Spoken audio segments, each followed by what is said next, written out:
casualties of war. However, not all the casualties of war buried in the cemetery are going to be combat casualties. During the course of the Civil War, for every soldier who died in action, you have 2 soldiers that are going to succumb to disease during the course of the war.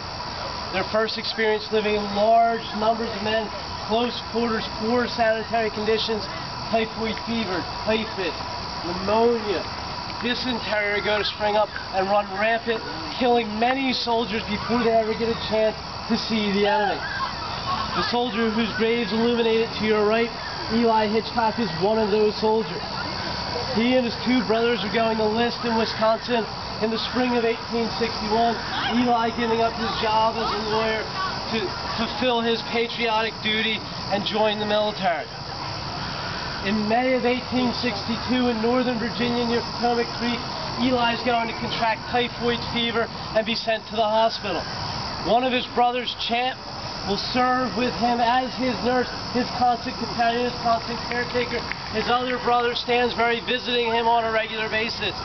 Despite their best efforts, Eli is going to pass away from typhoid fever on May 16, 1862, leaving Stansbury very bitter towards the care his brother received, talking or writing about the apathetic conditions of the staff who seem not to care whether one lives or dies, discussing the poor conditions as his brother's bed was a pile of straw on the dirt floor of the hospital.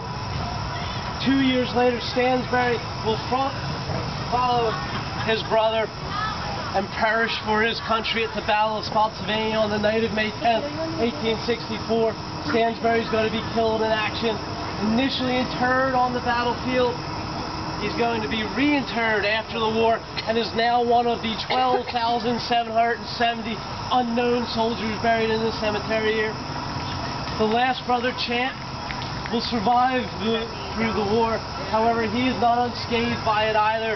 He's going to be captured at the Battle of Gettysburg, paroled, rejoining the Union Army in 1864, only to be wounded at the first engagement of the Army of the Potomac at the Battle of Wilderness to the west of where we're at. Of the 3 brothers that go off the war, only one will return in 1865 to Wisconsin. We're going to head now from our gravesite to the next one, where the soldier manages to survive the horrors of combat, only to perish after that experience from disease.